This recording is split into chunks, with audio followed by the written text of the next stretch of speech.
Vaovao mahakasika ny trangam-piarahamonina Tranjy miamrongatra ny fiparitaana sy fifohana ary fitsindromana zava-mahadomelina ao Nosy Be ka miteraka halatra arahina fandravana. Manao izany indrindra dia mihetsika ny zandarimariam-pirenena ary nilaza izy ireo fa hoentitra amin'ireo izay mini mandika lana indrindra fa eo amin'izay lafiny zava-mahadomelina izay. Tanora Dimlahy eo anelanelan'ny 7 ka hatramin'ny 13 taona izay mpivarotra sy mpitsindrona ary mpanjifa zava-mahadomelina heroïne miaraka amin'ireo fitaovana fanaovana izany no sariny zandarimariam-pirenena teto Elville Nosy Be.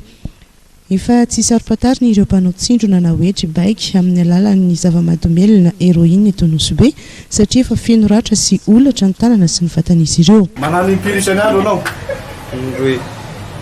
Ka ohatriny fivanganao anazy io? 25 000. Raha gombiana anao no manano izy io? Rango tamin'ny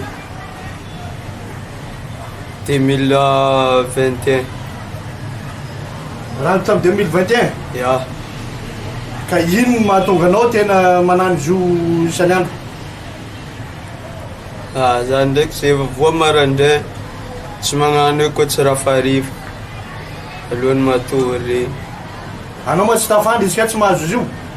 Sahirina. Efa marary zany anao izy ka tsy mahazo izy io? Ya. Tombanany eo amin'ny 4,000 ariary isan'andro ny vola mivoaka amin'ireo tanora ireo satria dia 10,000 ariary isaky ny mitsindrona no vidin'ity zava-mahadomelina heroïne ity ka mila manao izany indroa isan'andro izy ireo. Ankoatr'izany dia mbola misy ihany koa ny fandaniana amoahana vola hividianana katy, sigara, toaka, filana vehivavy sy ny sisa ka lasa mangalatra mba azahoany io 4,000 ariary isan'andro io izy ireo satria dia tsy miasa ireo tanora ireo.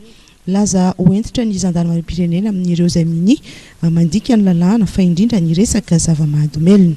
Voalohan'ny volana juin tsika nanomboka ny festival Dunia dia izay nitohy tamin'ny Pentecôte hitatsika fa afaka niaina zany festival zany vahoaka ny Nosy Be ary nilamina tsara ny lanonana izay rehetrarehetra natao nandritran'iny ary tanteraka koa Pentecôte sans accident. Iny efa association satria resaka héroïne ny sasany, volalatira ny sasany, dia ny abe ny sasany. Izay mbola mieritreritra hanao zavatra tsy manjary na hanakorotana eto Nosy Be dia mampitandrina zahay mpitandro filaminana fa zahay dia tsy handefitry niza hanakorotana niza hanao zavatra tsy manjary eto amin'ny faritra ny Nosy Be. Tanjon'ny zandarimariam-pirenena ny manakaiky vahoaka fa indrindra ny hetsika tanamaro ny fandriampahalemana.